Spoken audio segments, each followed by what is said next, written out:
Hi, yes, it's the final frontier coverage here on Firstpost. I'm Rupha Ramani, and if you managed to catch any of the early morning sessions, if you were here in the subcontinent, of course it was much later in the day, elsewhere, you would know that the Indian men's cricket team beat Australia at Perth to take a 1-0 lead in the Border Gavaskar Trophy. There was so much pressure on the Indian side heading into this particular series. It's been quite a stellar performance. In fact, all the visuals that you even saw right after that win was so heartwarming, particularly for the captain Jasprit Bumrah. You saw him picking up that one of the stumps. You know how important it was for the entire Indian contingent, this particular win. It was indeed a very special for someone like Jasprit Bumrah, stepping in when he knew that Rohit Sharma would not be captaining the side.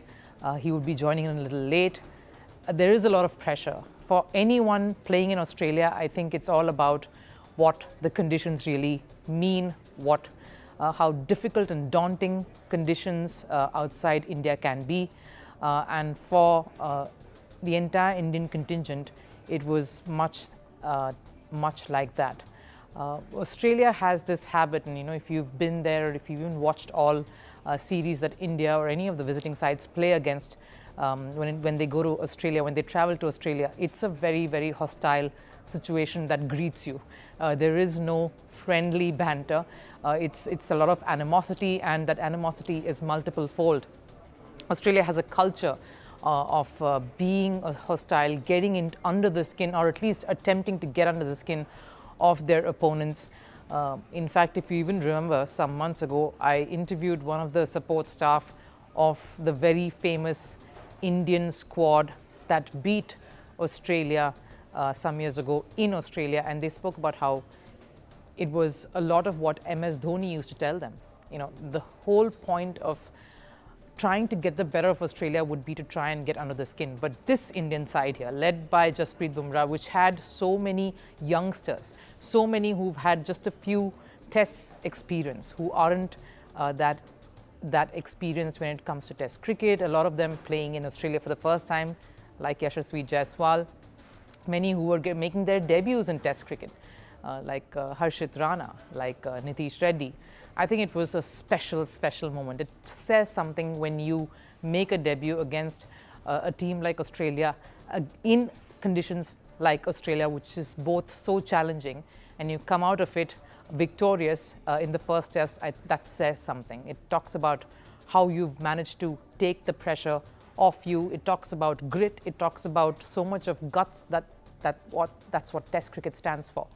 At a time when it's so ironical that there is an auction that's happening across another part of the world, in Saudi, in Jeddah, where it's the fastest form of cricket. It's T20 cricket. There's so much of glitz and glamour and so much of money involved, and the one format that continues to hone your skills, whether it's mental, whether it's technical, continues to be Test cricket. And I think today was a great example of how a lot of what goes wrong, or a lot of wrong can be corrected or rectified.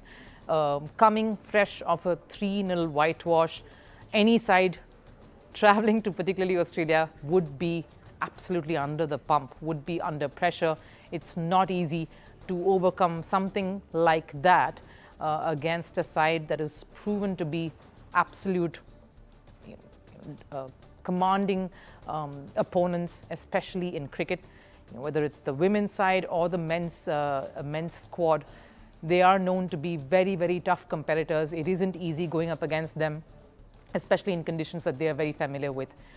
So in that manner, keeping all of that in context, I think this win has to go up there. We remember Perth for various reasons. We remember Perth as the venue which had that very acrimonious series between an Anil Kumble-led Indian side and a Ricky Ponting-led Australian side. And you look at Jasprit Bumrah, another bowler, another bowling captain taking India to victory. I think it really speaks of so much of guts and so much of perseverance and intelligence in so many ways to really cross the line. And there were a lot of other performers as well. I mean, it wasn't just Jasprit Bumrah. You also, you mentioned Yashasvi Jaiswal. I think it was a very critical, crucial knock that Yashasvi scripted in that second innings.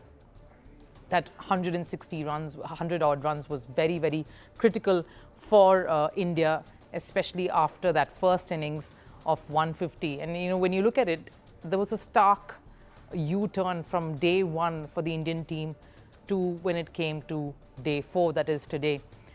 We always talk about a test cricket being more challenging, being more edgy, you know, tracks and pitches being prepared to make the contest last till the 5th day and make it that much more engaging and get it down to the wire. A lot of test cricket has evolved in that sense, and even this would have been a very good contest had Australian batters really stepped up to the mark.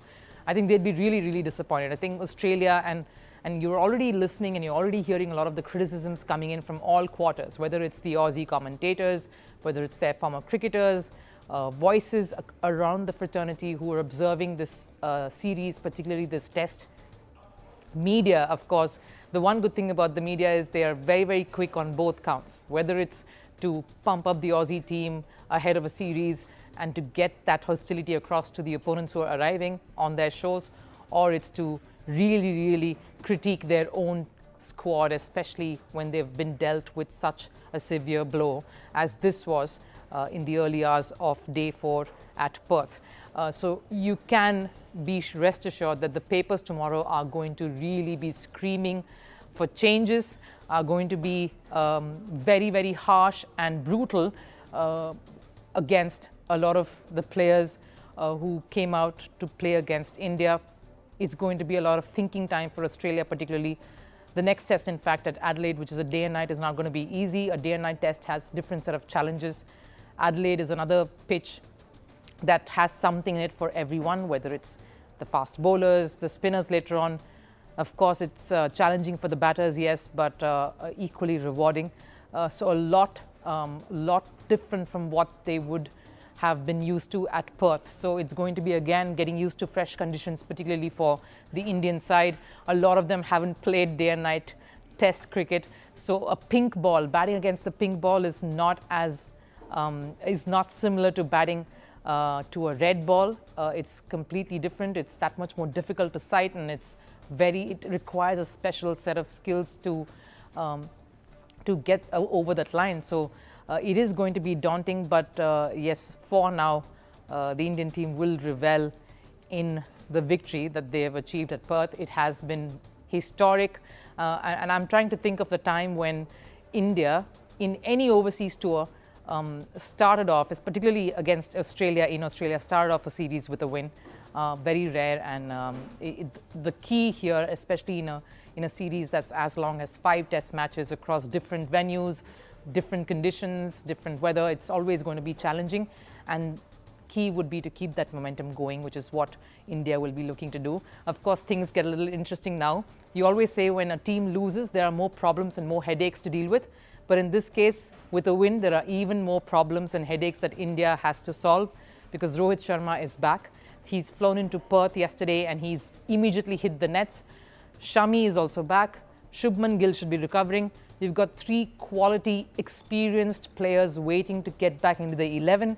So which 3 would you want to sit out, and which of the 3 would you see getting out of this equation? Of course, you'll also probably think of giving in an extra spinner in Adelaide, going by the conditions there and how there will be more wear and tear as the days progress. So a lot of delicious combinations and permutations that India will want to think of. Same with Australia. Mick Sweeney really didn't flourish as the opener there.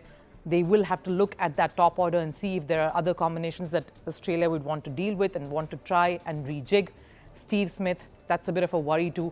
Marnus Labuschagne has been disappointing. Their batting really barring Travis Head, not really holding up to the kind of pedigree that you expect from an Australian batting lineup. So too with the bowling unit. There's a lot of questions, a lot of answers, but one thing is sure, this test series really has gotten off to quite the start, and it only is going to get that much more interesting. We'll, as always, bring you our regular coverage here at Firstpost. This is a special. It's the final frontier for the right reasons.